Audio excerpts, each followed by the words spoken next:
Good morning. Hi, everybody. Hope you're having a beautiful day. Tonight is Shabbos. I'm so excited. And it's coming soon. I better start cooking.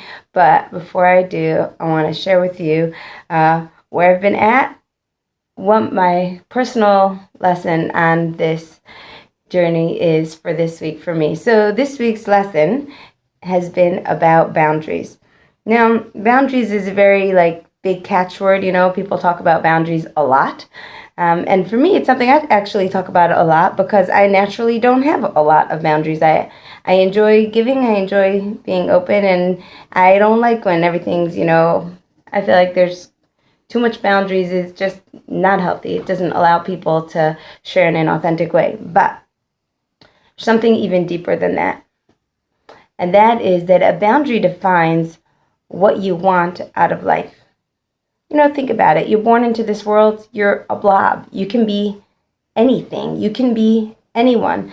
We've all heard stories about the guy who grew up in the inner city and became the big doctor, and we all know stories of people who are making millions of dollars and are landing themselves up drunk on the sidewalk in rehab.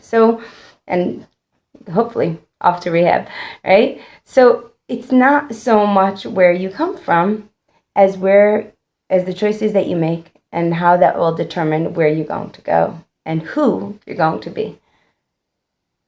So, boundaries.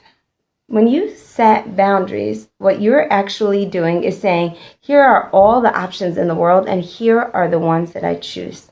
When I choose properly, then I'll become who I want. I will be able to actualize this vision of who I am. But it's more than that. It's not just about who I am.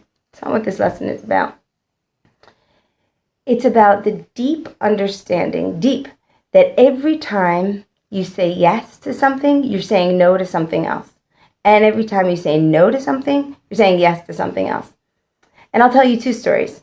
And I know you're going to love them because you're going to understand intuitively this makes a lot of sense. I'm going to have to tell you 3 stories. All right. So,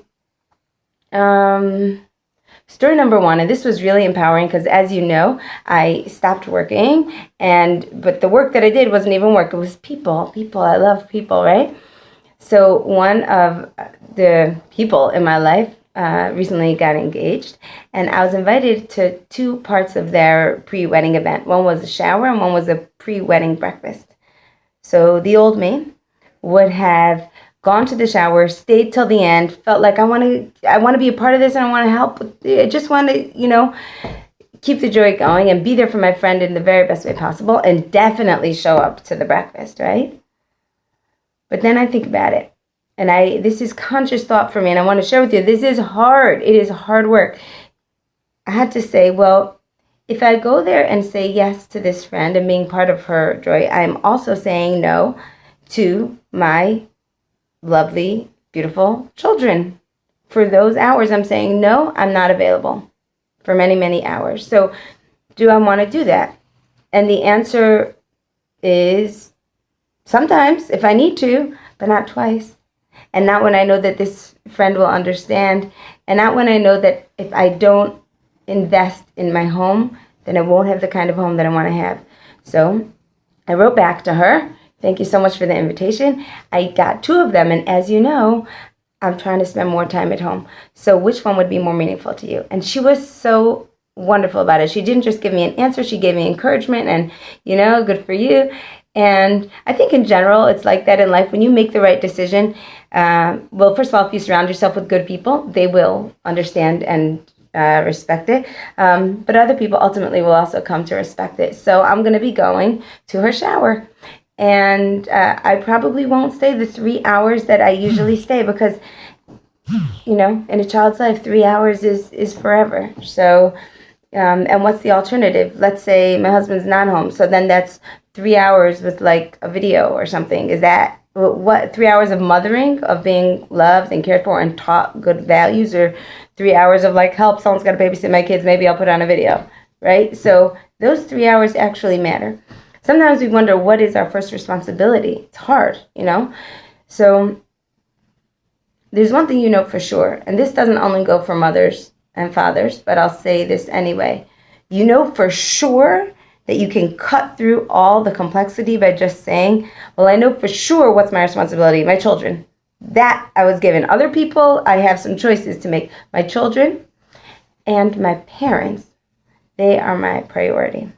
Parents are my priority. It's one of the 10 Commandments is to honor your parents. Let's take a moment to think about that, because if you're like me, my parents live in a different city, and honoring them, it's a little harder now. I mean, I don't have that many opportunities, so I've got to be creative. Sometimes I forget, sometimes I remember, and then I send a little package in the mail. It doesn't have to be anything, just a little package in the mail. And if you're in this generation, then your parents' email just doesn't do it for them. They want mail. Everyone wants mail, but your parents really want mail.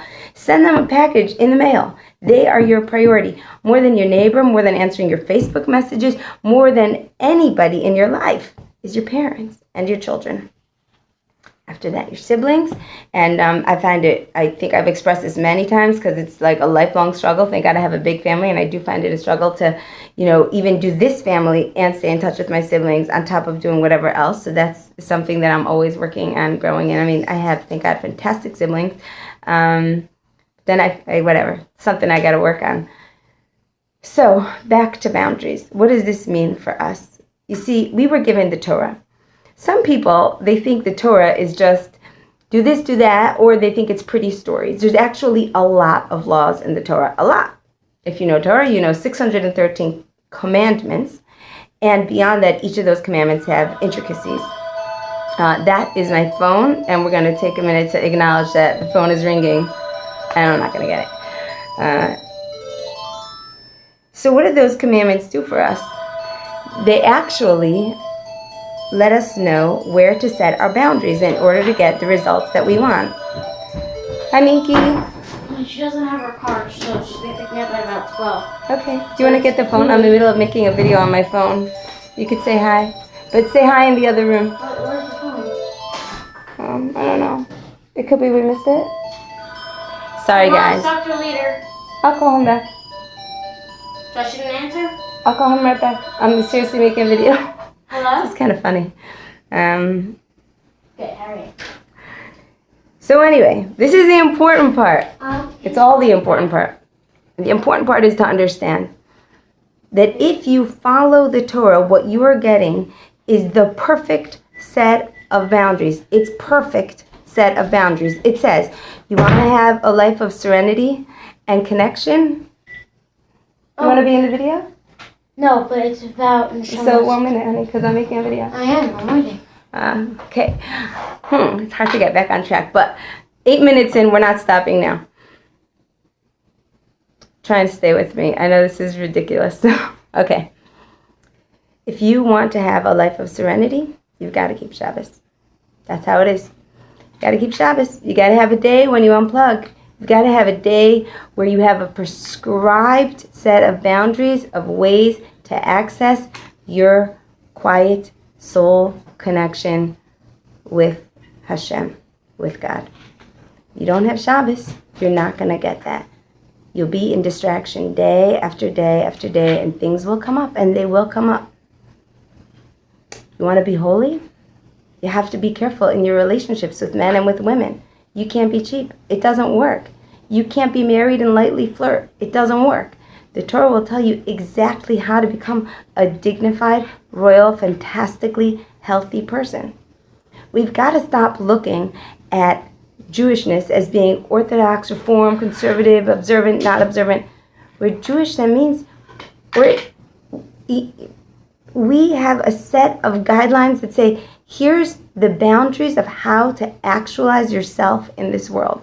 You want to ignore them? Happy self-destruction. But I love you so much, I want to give you this chance.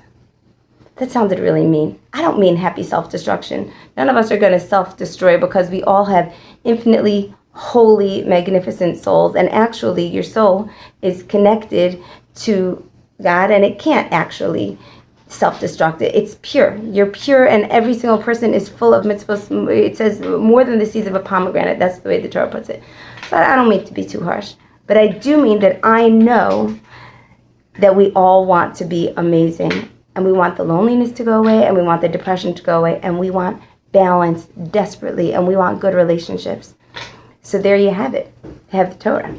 I'm learning about boundaries. The Torah gives you one level of boundaries, Shabbos, kosher, all that, and then there's more boundaries and that it speaks of that you've got to learn deeper, in daily life, what to say yes to, what to say no to. I promised you 3 stories. I only told you 1. This video is getting way too long, but I'm going to share the other 2 real quick. One is very relevant, not something you would usually say on a video, but I got a message from a man. Happened to me twice. And the old me would have just felt like I need to answer or something, just a Facebook message. Not an inappropriate message, just like a hi, I saw this, whatever. It wasn't meaningful. It was just beginning a conversation. And I just said I wrote back, it's not my custom to chat with men. I urge you to do the same. I don't need to start a Facebook message with someone if I'm devoting my life to someone else. It's not ever what I want to do. That's a boundary right there. The last boundary story is when I was with my son in the supermarket, and a really nice lady started talking to me, and now I'm doing all this scarf tying, and guess what? A lot of people are interested, and they want to stop and talk.